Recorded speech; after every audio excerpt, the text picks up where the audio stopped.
Hello ladies and gentlemen, and welcome back to Sunless Skies. The game is finally released. This is the full version of the game.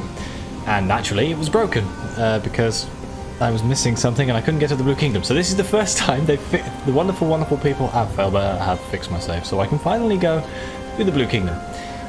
Those of you who've been watching, I was up at Hybris. I flew all the way down here on my own, because it was a long drive. And I was docking at New Winchester to get some fuel and supplies and things, and I spotted a interesting thing that I don't remember seeing before. Recruit the Fortunate Navigator. So we're going to have a look at this, I suppose. I also need to repair my damn ship. Okay, let's quickly do that. Quickly repair the hull. Yeah, it's fine. Put some duct tape on it. We're going to a new place, and I'm probably going to die like I did last time. Okay, a Fortunate Navigator is thoroughly examining your engine's pipework. Crucial bit this, look how it's been maintained. Beautiful. Your stoker beams. That was me, a mid-flight patch too. Officers require a sign-on fee. Offer him a role on your locomotive. He's eager for a new challenge. This will give you the Fortunate Navigator, a first officer who increases your irons by 6 and your affiliation to the establishment by 1. I mean, sure. I'm aboard. You won't regret this, Captain. The Navigator pumps your hand. He is an Imperial, a person descended from ancient Mongolians and led by the Eagle Khan, whose technology opened the door to the skies. A passing skyfarer tussles the Navigator's hair. For luck, the woman says with a grin. The Navigator rolls his eyes. She's from my last crew. They thought I brought them luck. I didn't, but I'm still a good hire. Oh, so he's a Khanate. Empyrean. I don't know why Imperial. Weird word. Either way. We've got a new person. We'll have to look at that guy's storyline at some point, assuming he's got one. I'm going to assume he does. First things first, we're going to get ourselves some more supplies. Why do I have a cyclopean owl? That wasn't there before. It hoots scornfully at your suggestions. It will eventually do as you ask, but only because you clearly can't manage it on your own. I legitimately have no idea where that came from. Was that one of the Kickstarter-y things? I didn't Kickstarter the game. Or it could just be something that everyone got on release. What does it do? To my hold. What do you do? 25 tier 2 tier 1. I don't know. I don't really want to equip it because it's not as good as my star-smitten bat. Oh no, I'm going to get advice. Need it, but for now I'm going to put it in the bank. Oh god, I pressed the wrong button again, didn't I? I'll put it in the bank if it's important, please. Somebody tell me, and I will endeavour to use it. Right, so I don't want to waste too much time. I want to go see the new place. Let's just make sure we have like loads of everything. 6 and 8. That's a little bit wonky. Let's go 8 and 8. Okay. So the reason I couldn't get into the Blue Kingdom was because I hadn't done the intro story. The one that I did the video on Charity Whitlock. On this character, because this character pre-exists that new introduction to the game. So they had to add that to my game, I think, in order to let me pass through the relay. I mean, admittedly, I should have started again when they told me to. You know, I didn't want to lose all my progress. At some point, I am fully intending on starting from the very beginning, because a lot of my first videos, like episodes 1 to 40 probably, are all in the old map, and I've noticed that a lot of people are watching them right now, and it's not what the game's like anymore. It's had so many patches, updates, everything's changed. Oh, the new map is awesome, by the way. I've been kind of glad I noticed it when I first logged in. This is amazing. It's all like black and white. Cool. Plus, the soundtrack, it's changed. I was just flying on back, the new Winchester, and some of the new tracks are amazing. I remember getting an email saying that the album has come out, so I need to go and buy that at some point, just so I can put it in my videos. Especially now, because I want to hear all the new music. I kind of don't want to spoil it for myself, though. Yeah, it'll be fine. It'll be fine. We're almost at the relay anyway, so... I'm so excited. You guys would not believe it. New things. New exciting things. I have no idea what this place is going to look like either. I've seen like the sketches and things and the artwork they base it off, but I've no idea. The Blue Kingdom Transit Relay, a stone edifice, scintillant with sigils, is encased in a contrivance of steel and brass. This is a Sin Jenkins relay, allowing transport via a loophole in some cosmic mandate to a far-flung district of heaven. This one leads to the Blue Kingdom, one of the domains of the dead. It is little used. London only has a single, faltering embassy there. Thanks to the lack of traffic, many London officials consider this a cushy post. Those stationed here are in good favour with the department. So, looks like we only have two options, return and this one. You'll need references of acceptable character, and of course, there is a processing fee. Oof. That's what I was missing. Your lineage inherited the Orphean from Captain Whitlock. I don't have her box, do I? I should have had a box. Oh well. I may have it. Scrutiny. The official considers you from behind his desk at the relay gate. A thoughtful nod. We must be cautious for the Empire's safety. He appraises you. We need to be certain you're the right sort of captain. He picks up the coin purse you've placed on the counter and considers its heft. Clearly, you are. He bears a tobacco-tinted smile as he prepares your permit. The paper is white as lamb's wool and thick enough to make an undignified wobbling noise when he hands it over. Undignified wobbling noise. Oh, that's beautiful. I like that. So, you need otherworldly artifacts to travel to the Blue Kingdom? Second class. Unseasoned hours. That's not so bad. Unofficially, hang on. So we can travel first class. These artifacts might have originated in the Blue Kingdom. As part its concord with London, the relay's officials are obliged to accept them for passage into the kingdom. We do second class, which is through the unseasoned hours. You have enough hours for your journey and a little extra for the station. A donation of hours should convince the officials to wave you through. Or souls to go unofficially. The official makes plain he won't let any wrong-uns through. It's more than his job is worth. Convincing him of your noble character will be expensive. I see.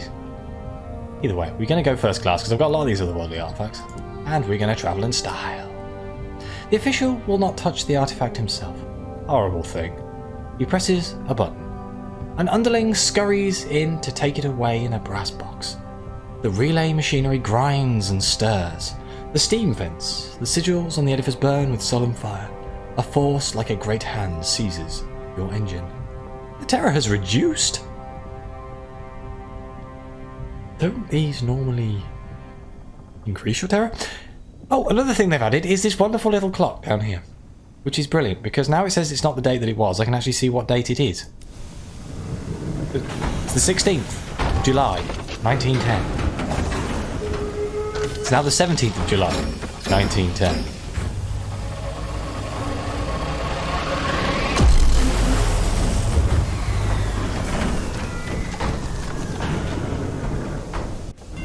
It's got an achievement. A whistle-stop tour. It's the 17th. Okay, so it's not like it's... Wow, this place looks cool.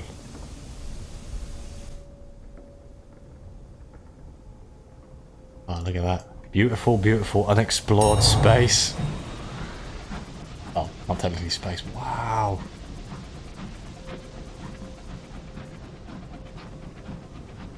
And is this place going to be as creepy as hell? What the? Nope. That's one of the big bad scribe spinsters.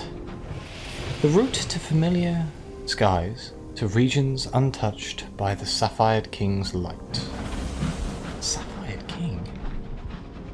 What is that? I mean, the place where we need to go is in the middle, so we're going to just go straight forward. The repentant devil considers the tall tower. A grand old tower, he nods, sagely. Completely pointless, mind. Oh, is this it?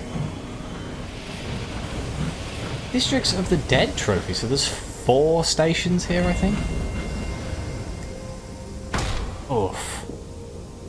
I mean, part of me wants to go to the middle first before I go to these places, but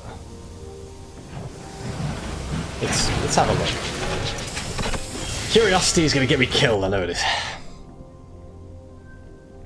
Ooh. Hello. This was not what I expected at all. A constant stream of dead spirits enter the Blue Kingdom through the base of the tower. Once there was a manned toll gate, but the fees have become more complicated, and the toll window is closed now. The grand entrance. The entry hall runs through the toll tower, through gates that are never closed. We can repair our locomotive. There are a few mechanics in the Blue Kingdom. If you want to repair your locomotive, you'll need to be in good enough favour to requisition one of the Embassy's hard-worked engineers. We can take on crew. Let's go to the grand entrance, or we can go to the shop. Wow, is the toll tower like the main place? Because there's a lot of stuff here. Passing time. Hours to the White Well. Last rites, literature for death. Stop it! For death's door. I mean, take that one. The last autumnal slope. Ooh. This feels like the place that should be in the middle, but I don't know. Maybe they're mixing things up. Yeah, because they sell ships here.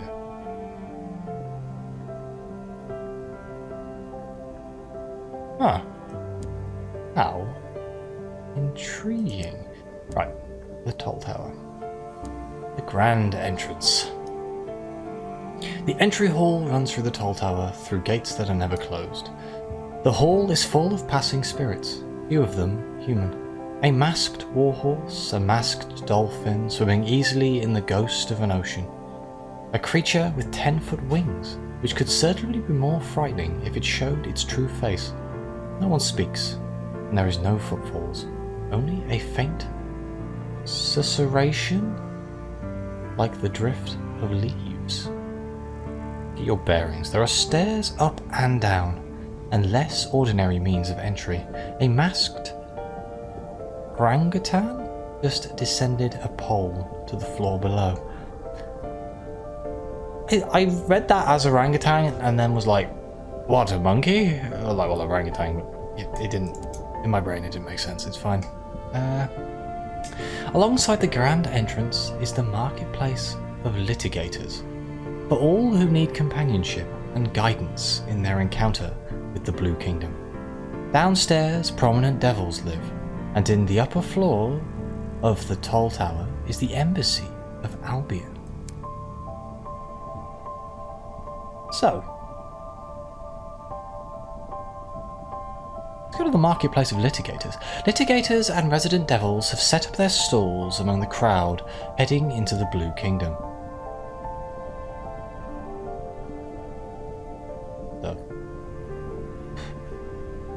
Don't go alone. Hire a psychopomp, advises a banner in indigo lettering. A masked woman is negotiating at the first booth, offering 2 silver coins and a lock of hair. Hire a nameless spirit with visions of heaven. It carries a jar containing its voice. It wears a mask, and yet it seems familiar. I mean, are they all the same?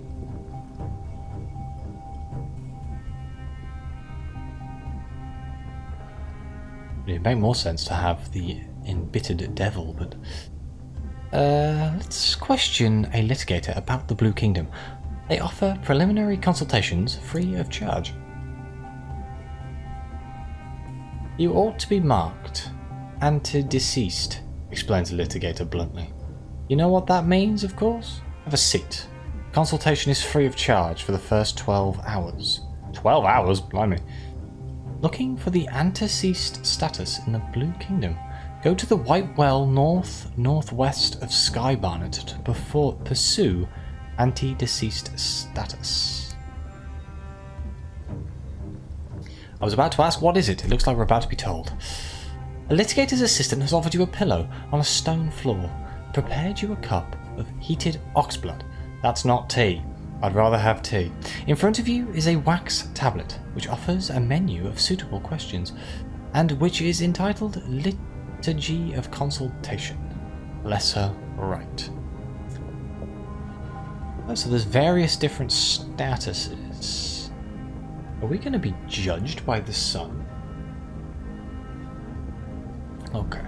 So, what is Epermia status? And why are the Emperia so many?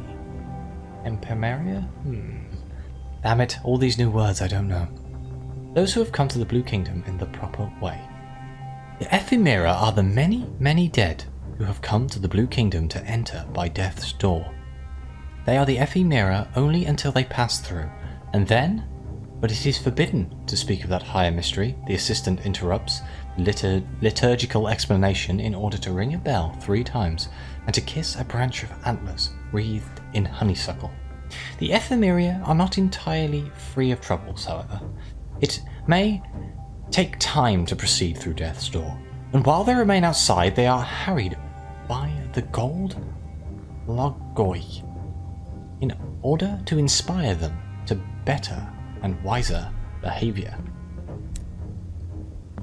Okay, so what is the antecedent status, which is what we are looking for? Apparently. The antedeceased are those who are here. The assistant coughs significantly. Come to the Blue Kingdom ahead of their time, when they have not yet passed away.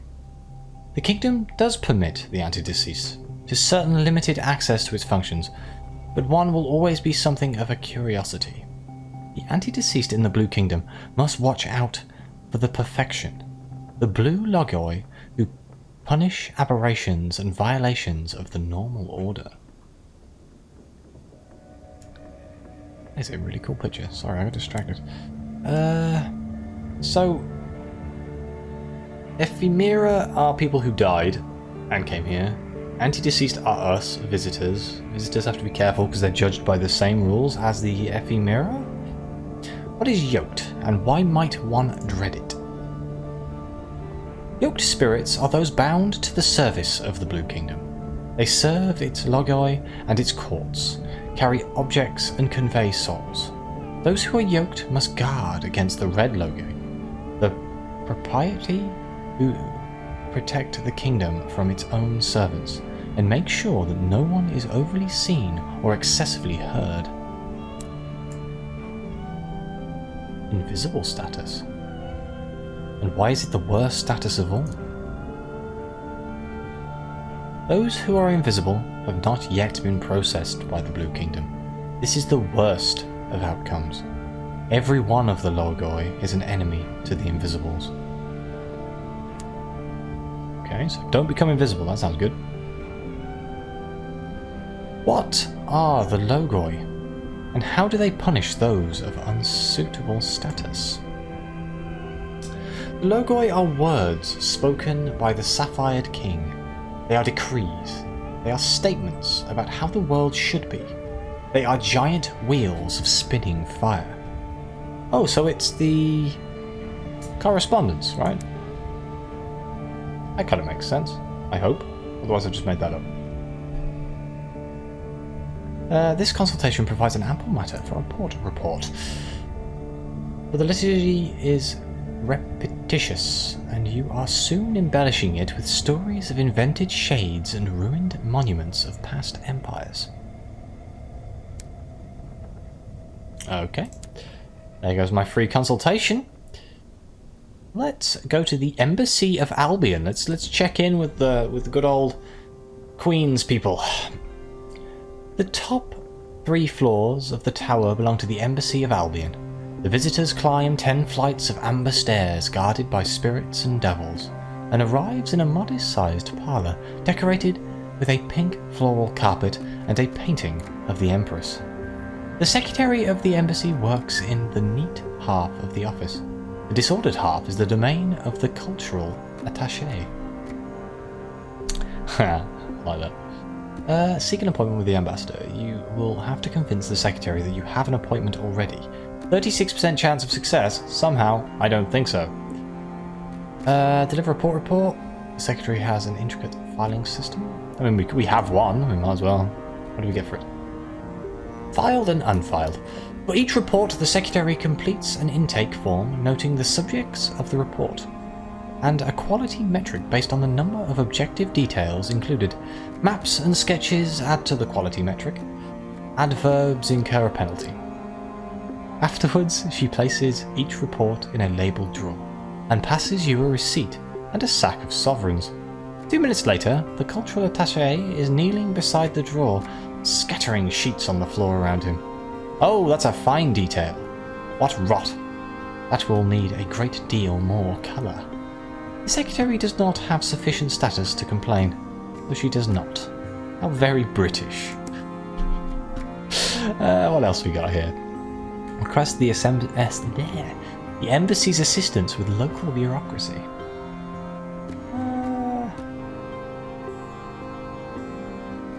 I wonder if they do. I don't have the box, do I? I'll have to do that when I start a new game. God damn it. Request the embassy's assistance. Let's hold on. No such good fortune. I feel you'll have to hire your own litigator from the marketplace of litigators if you want representation, says the secretary. Regrettably, the Embassy of Albion cannot intervene in local matters. From her tone, it's clear that while someone might regret this circumstance, she personally does not. How wonderful. Does that mean I should get a litigator? Because I don't have one. The bank here. It is. Right, let's get the one that gives me irons. Oh, do I fill holes in my stats, or do I boost my already insane stats? Because my veils and my mirrors are trash, but I have a lot of irons. This is a decision. Irons and mirrors, hearts and veils, mirrors and hearts. Do I need more mirrors? No, I probably need more veils and hearts.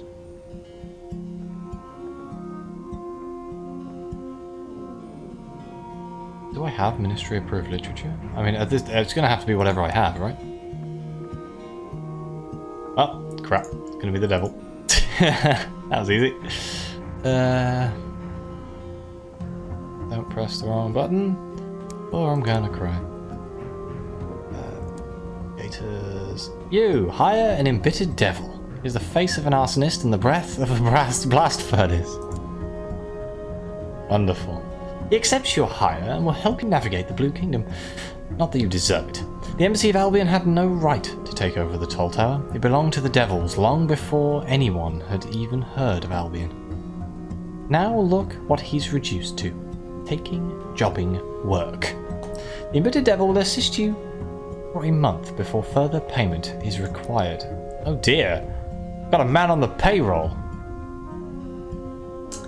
Okay, so I think we've looked at everything. We're going to take on cruise. Let's just have a quick gander. A quick gander around. Let's have a quick look at the actual area, because I've kind of spent most of this episode not looking at the area. I mean, I love this whole like tree thing. The worst explanation to anything ever. Is that a dead end? Oh wait, no, I think we can go under that. Brace! No, we're okay. Where they were answered. Apologies, I'm going to try and not look at my map so much. But,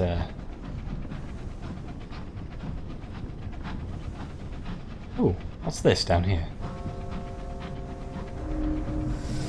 This is the House of Days, where the Pansecritics may be pensioned. Oh, Don't smash into the thing. This is like an ancillary port. It's like one that's attached to the main port. So God damn it. Worst driver ever. House of Days. The house is lit from nowhere in the colour of dawn. It has no windows anywhere in its great facade. Only colonnades and stone. It gives the impression of having been extended again and again. Portions of the building at different heights with different roofs.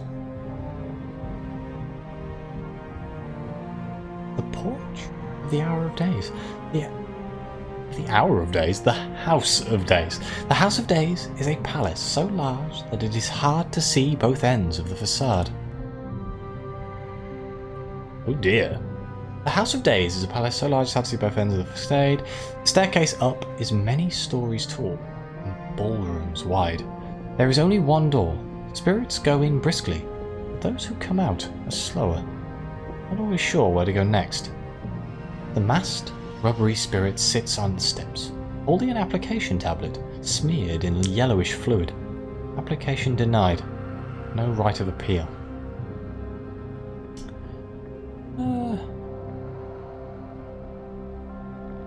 Attempt the doorway. The door is guarded by two wheels of light, living and resplendent. They are not quite too bright to look at. Alright. Oh wow, my status is invisible? Uh-oh. Doesn't that mean I'm an enemy to everybody? Let's lurk near the entrance and see if somebody will tell me what's going on. Rumours gathered. Once upon a time, the House of Days was only one court, with the Pansacrits inside. They built new courts each time a new need was found. Now several floors of the House of Days are too low, ceilinged for a human to enter, and others are scaled for giants. 2 sections of the house are underwater, and one burns without respite, catering to the spirits of those born in volcanoes. These surface differences do not signify. Every court is essentially alike. A place to wait, a place to fill forms, a collection of weighing and measuring devices, a window with a secretary.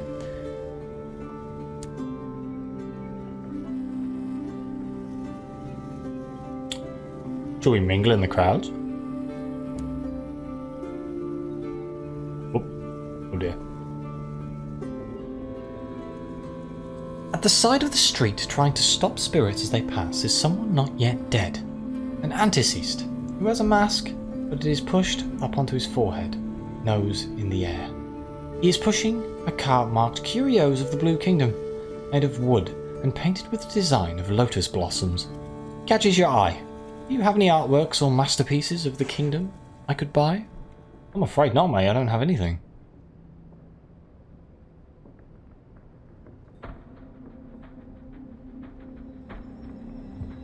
Oh, can I not back out of this? So, okay, we're going to have to try the 20% chance. What a surprise, we failed. Excuse me. 10 seconds of belief. And then he gets a good look and curses your lying kind, both now and at the hour of your death. May you be turned back at death's door after 100,000 years of waiting, he says. May all your documents go unstamped. May you never be able to complete the last ritual of application. May you be assigned a voice that squeaks, and may the other spirits laugh at you, and may you get lost in the House of Days. Probably none of it will stick, but you get away as fast as you can. Oh, that was good. The antechamber of Pantacris. One may see the Pantacris at any time. He appears as a sigil of flame at the heart of the House of Days. The same sigil is reflected in the polished stone. It is written at the head of the page. Every page, in every appointment book of the house. It is spoken as greeting, as parting by the servants of the house. To be noticed by the Pansacrits, however, requires effort and prior arrangement. Ooh, you still have your liver. Your liver will be required as a deposit.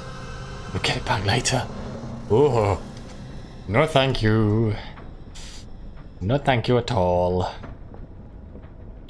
That's Eesh. Let's listen to rumours. Each time you hear the name, it conveys new meanings to you. Echo and echo. I'm saying this wrong. I know I am. It's not Panzerkritis. But, I'm going to go with it. Is a logos, a word that was spoken by the westernmost king and has echoed ever since. Depending on your translator, the Panzerkris meaning may be rendered as any of these phases. Eternal dominion. Everything in its place. No drop-in meetings permitted. The sigil is painted in nectar on the ceiling of the court of hummingbirds for the better understanding of the winged spirits. In the court of whales it is expressed in bass song. In the court of bloodhounds it is translated almost accurately as the scent of vetiver and sandalwood. Vetiver. I apologise, my reading is not great today. I'm just so excited about all these new things. Perhaps not. Okay, I have ran on a bit long. I need to end the episode here. This is awesome so far. We've explored quite a lot of it. I will admit. I was being sarcastic there.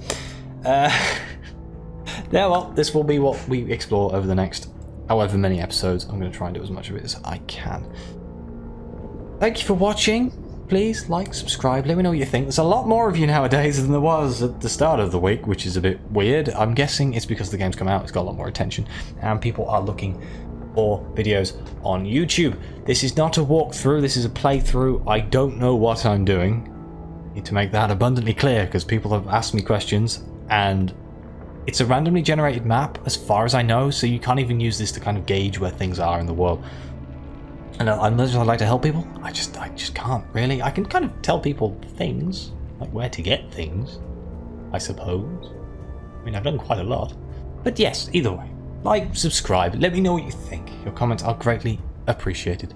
And, as always, I'll see you next time.